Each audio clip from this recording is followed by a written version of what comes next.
Hi, everybody. Hope you're all doing well today. Hope you had a great weekend. It's Monday again. Anyway, it's hot here. It's humid. It's raining on and off. It's just kind of like a dark day. Anyway, I am trying to get some work done, and my littles are doing their scheduled screen time right now. So, this is where I have time to come on and talk to you. Today, I wanted to talk to you guys about basically not doing things that you don't want to do for life. And I'm going to share a couple stories for you. So we don't want to start any habits that we don't want to continue doing over and over again. So like oftentimes parents will come to me and they'll say, well, my 2-year-old still has a bottle, but I don't know what to do. So my rule of thumb is let's get rid of the bottle before they're so aware of the bottle that we have to even worry about breaking the habit. So stopping habits before they're really habits is a really positive, easier way to avoid tantrums and meltdowns and that kind of struggle to break those habits. So I can remember back when Hudson, who is now 11, he was probably 1 and a bit. And we were visiting my in-laws at their cottage, and we had gone out to a restaurant, and he had his little clip-on little chair that you stick to the restaurant table. We came with all our stuff, you know, your bags of stuff when your kids are little. And we hooked his chair to the table, and he was really good, and he slept really well, so he was rested. But we got to the restaurant, and I remember my mother-in-law saying to me, why don't I walk him around while we wait for our food? And I'll take him around and we'll just go walk around. And I remember I said to her, no, actually, no thanks, we're not going to do that. And she kind of looked at me and was like, well, why? Like, why can't I walk him around?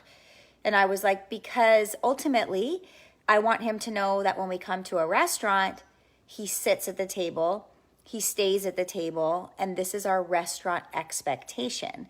That our restaurant expectation is not that we come to a restaurant and we get to go walk around and explore all the time, but that we come to the restaurant and we learn to sit and we have conversation and we engage and we learn to order our food properly and have manners and sit and eat without needing 9 million distractions or toys or screens or any of that.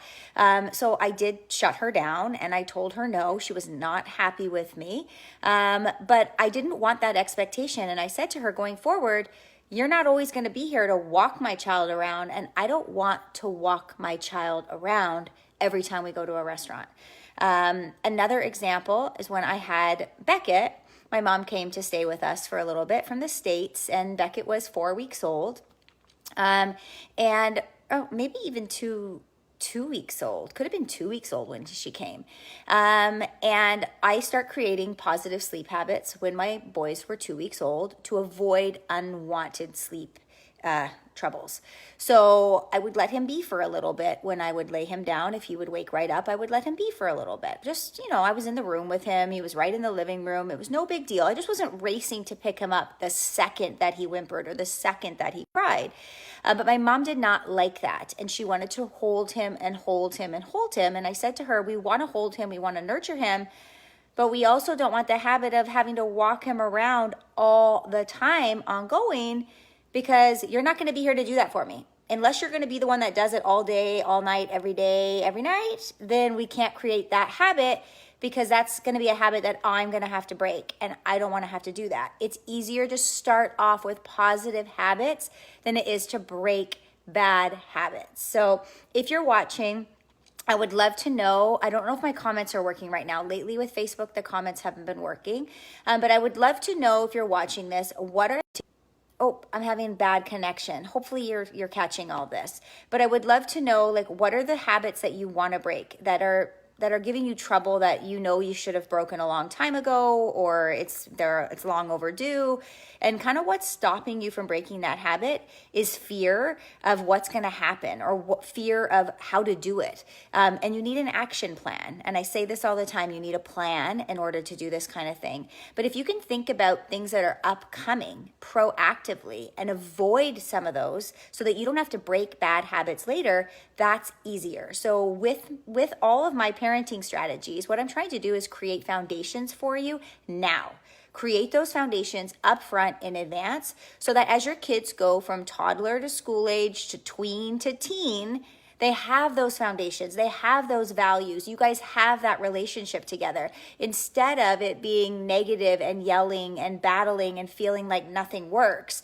But if you can start off on the right foot, it's easier. Does that mean you, if you walk your child around the restaurant right now, that you can't fix that? No, absolutely not. You can totally fix that. If your child's 3 years old and they still have a soother or a bottle and you don't want them to have that, yes, but there are gentle, supportive ways to do this. It's not just a do this one thing and it stops. It's a well-rounded whole puzzle approach. So if you have habits you want to break, I want you to know you can break them. You need a plan and I can help. And if you are thinking that there's going to be something that's going to become a habit that you don't want to become a habit, like sleeping with your kids or bottles or needing to have a snack as they get into their crib because they're whining for snacks, whatever it is that you're doing, I'm not pointing any fingers. I'm just letting you know that we want to avoid them if we can up front. And if we can't, the sooner you can break those habits, the better, and the easier it is for you and your kids. So if you are watching, hello, nice to see you. I would love a hello in the comments because Facebook's comments have been really dicey lately and they're not working. And I would love for you to share what habit is going to be your next habit that you want to break. What's the number one thing you want to break with your kids? Whether it's personally, your own habits of yelling, timeouts, screaming, taking things away, empty threats, or is it a habit? Hi there, how are you, Sylvia?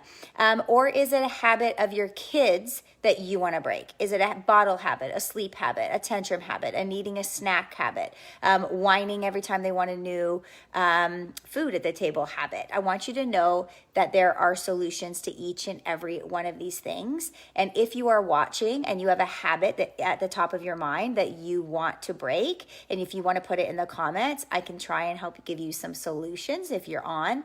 And if you're catching the replay, you can hashtag replay and you can let me know what your number one habit is that you want to start breaking, and I can try and help you there as well in the comments.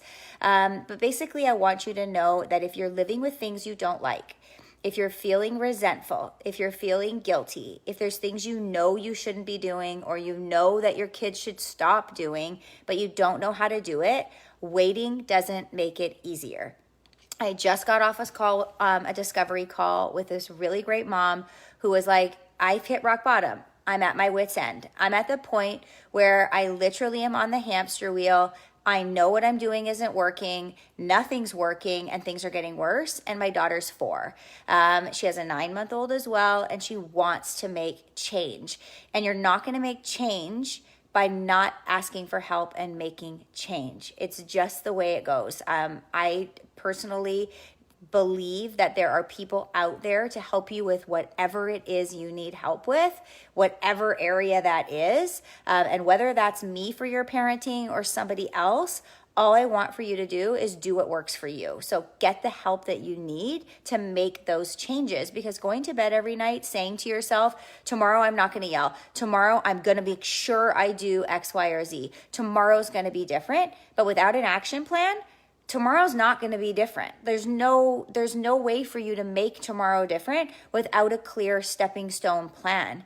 You need to figure out how to build your parenting foundations. You need to figure out how to understand your child's behaviors. And you need to understand what strategies to use and which strategies to implement and when. And it's information that we don't just know, because parenting's not intuitive. It's a learned skill. And so if you are feeling like you resent your kids, you resent parenting, you feel guilty, you feel like everything's like you're with doubt, everything that you're doing, you're like, I don't know, should I be doing this? Should I not be doing this? If everything just feels not great, then I want you to know parenting can feel great. Parenting can feel like, oh my gosh, what another amazing day that was. And you can tuck your kids in at night and be like, gosh, I love my kids. Or you can go to bed at night saying, oh my God, holy shit, thank God my kids are in bed. What another terror of a day.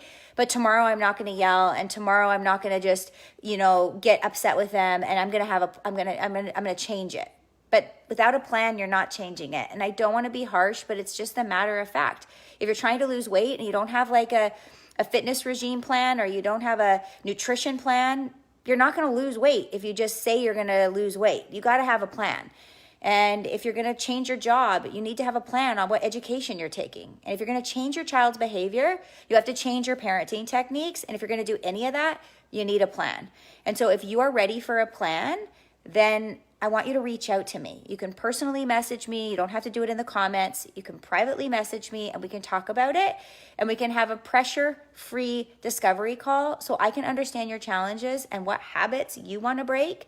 And I can share with you how I can help you reach those goals. And then you can decide whether or not you want to take that step. That's not for me to decide. I am just here to give you the help and the solutions and the guidance if you're ready to take it. And I only work with people who are ready to take it because I'm here to force you to do something. Like, I don't force my kids to do things. I don't teach you to force your kids to do things. And I'm definitely not going to force you. So anyway, that's me on my bandwagon today on this Monday. But if you have any questions or you want to share your number one habit, be sure you hashtag replay, put it in the comments, and I will try and help you as best I can. And reach out to me if you want to have a discovery call. There's no harm yourself on what next steps can look like. Anyway, have a really awesome day, and I will see you all soon.